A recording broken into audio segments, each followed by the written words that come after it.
Oh, Swastiastu. Di sini kelompok kami akan menayangkan video perang Soviet melawan Jerman. Perkenalkan, saya Muhammad Partai Mazhabku. Perkenalkan, saya Budi Ferry Sundari, 19. Perkenalkan, saya Budi Ferry 14. Kenalkan, nama saya Yudi Simasmudi dari Kenalkan, nama saya Yudi Chandra absen 5. Perkenalkan, nama saya Budi Ferry absen 9. Bicarakan tentang komunis, kita mungkin jarang mendengar tentang Uni Soviet. Selain kisah-kisah heroiknya dalam Perang Dunia Kedua. Uni Soviet merupakan negara komunis pertama yang berhasil muncul sebagai negara adidaya setelah berakhirnya Perang Dunia Kedua.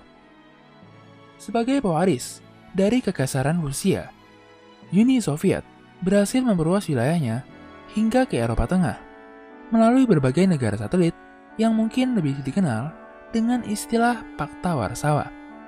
Uni Soviet sangat terkenal akan kemajuannya dalam bidang teknologi dan militer, khususnya mengenai teknologi roket.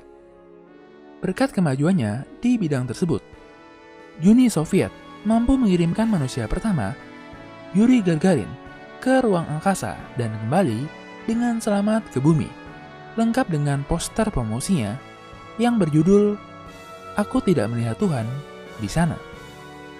Selain itu, Uni Soviet juga sangat menonjol di bidang olahraga. Ia sering menjadi juara dengan perolehan medali terbanyak saat Olimpiade. Namun, dengan segala pencapaiannya, bagaimana mungkin negara itu bisa runtuh? Ingin tahu? Sebelum itu, mohon untuk di-subscribe dulu ya guys. Runtuhnya Uni Soviet sangat erat hubungannya dengan dua kebijakan yang diambil pemimpin terakhirnya, Mikhail Gorbachev. Dua kebijakan tersebut adalah Glasnost dan Perestroika, yang ia yakini sebagai alasan mengapa negara barat bisa lebih maju dari negaranya. Glasnost atau keterbukaan merupakan kebijakan yang menjamin kebebasan berpolitik dan berpendapat bagi masyarakatnya. Melalui kebijakan ini, media-media di Uni Soviet menjadi jauh lebih bebas dalam menceritakan masalah dan keadaan negara yang sebenarnya. Sedangkan perestroika atau restrukturisasi merupakan kebijakan yang bertujuan untuk mengubah sistem ekonomi Soviet dari ekonomi terpimpin menjadi ekonomi pasar, atau setidaknya campuran. Mungkin kamu bertanya, bagaimana mungkin negara yang media massanya serba disensor dan sistem ekonominya begitu terpimpin, tapi pemimpinnya bisa mengambil kebijakan sedrastis itu? Apa yang menyebabkannya? Banyak yang menganggap Mikhail Gorbachev sebagai aktor utama yang menyebabkan keruntuhan dari Uni Soviet. Sekalipun perkataan itu tidak sepenuhnya salah, namun ada hal-hal lain yang harus kita bahas terlebih dahulu. Seperti, siapakah Gorbachev? Apakah ia seorang yang berprestasi atau seorang yang hanya mengandalkan koneksi? Bagaimana keadaan Uni Soviet ketika ia dipilih sebagai seorang pemimpin? Dan tentunya, mengapa ia mengambil kebijakan tersebut? Berbagai pertanyaan ini akan membantu kita dalam melihat gambaran besar dari kejatuhan Uni Soviet.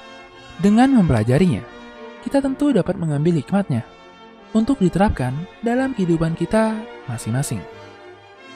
Mikhail Gorbachev bukanlah seorang pemimpin yang bodoh. Sejak masa mudanya, ia adalah seorang yang berbakat dan berwawasan luas. Di usianya yang baru 16 tahun, pertanian kolektif yang dikelolanya berhasil melebihi target yang diminta oleh negara. Untuk itu, ia mendapat penghargaan. Setelah lulus dari SMA dengan nilai yang gemilang, ia mendapat beasiswa di Universitas Moskow. Berkat pencapaiannya di bidang pertanian, Gorbachev semakin dipercaya oleh pemerintah.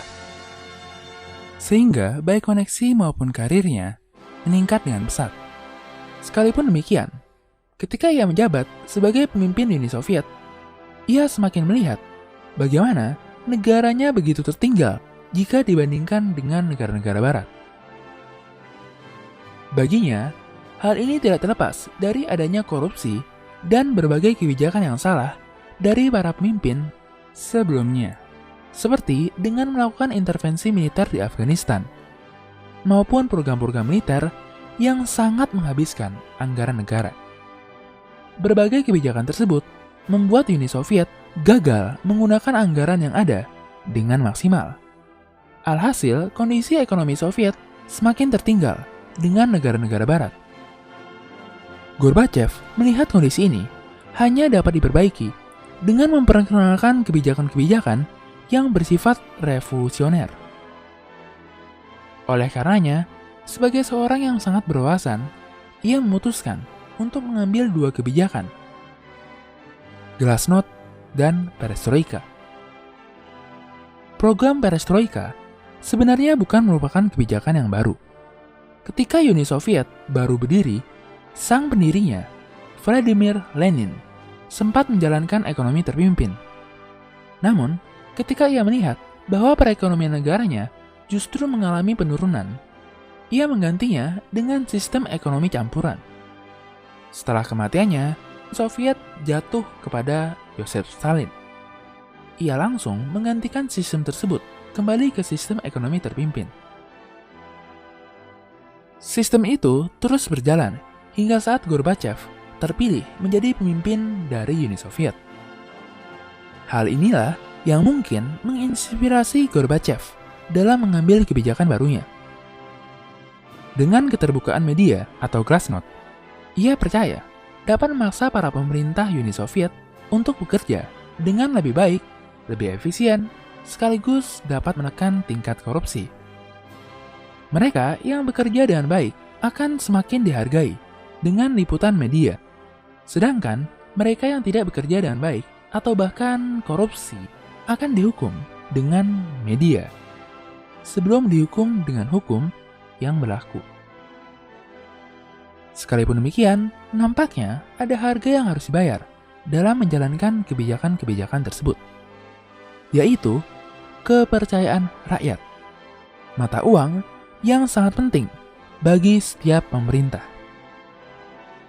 Hal ini bahkan diperburuk dengan insiden bencana Chernobyl, yang merupakan kecelakaan reaktor nuklir terburuk dalam sejarah manusia. Ketidakmampuan Uni Soviet dalam mencegah insiden tersebut, sekaligus lambatnya penanganan, membuat nama Uni Soviet tercoreng baik di dalam negeri maupun internasional. Namun, bagaimana Gorbachev harus mengatasinya? Apakah harus mencoret kembali program keterbukaannya? Gorbachev mungkin merasa hal ini merupakan ujian bagi kesungguhan pemerintahannya dalam menjalankan kebijakan demi kebijakan.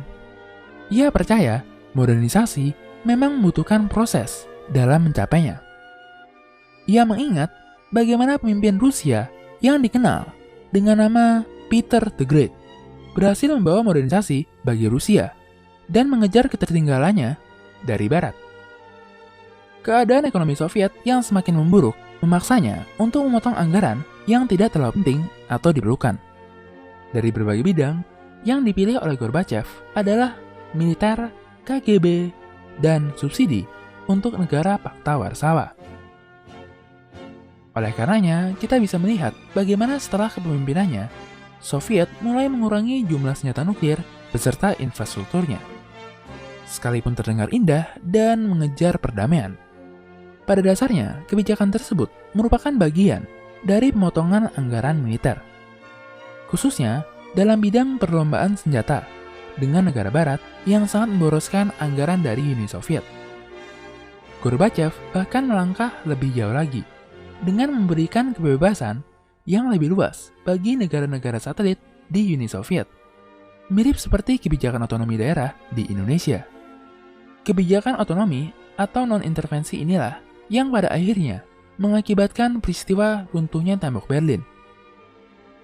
Keputusan untuk tidak mengintervensi peristiwa runtuhnya tembok Berlin, padahal terdapat 300.000 tentara Uni Soviet yang ditempatkan di Jerman Timur, membuktikan pendiriannya. Walaupun kejadian itu tentu sangat memberatkannya.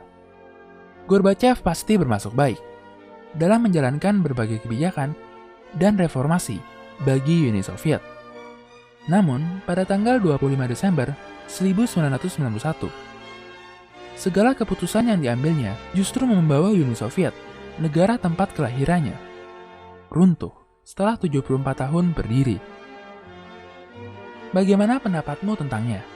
Apakah ia seorang pahlawan atau seorang pengkhianat besar bagi negaranya?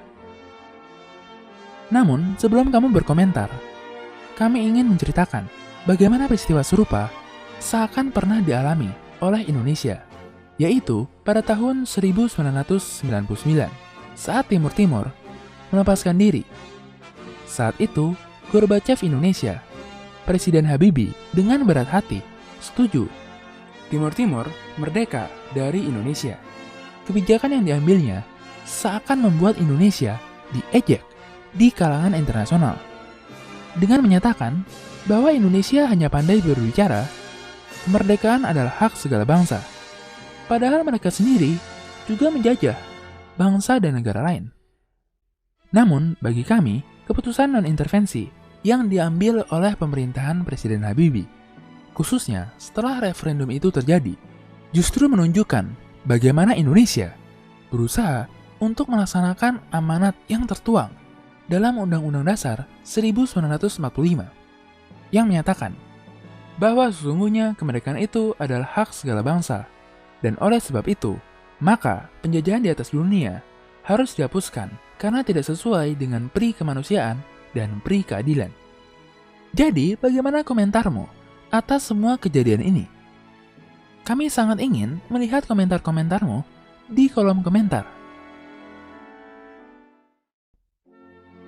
Hai, bantu kami dalam memproduksi lebih banyak konten sejarah dengan mengklik tombol subscribe.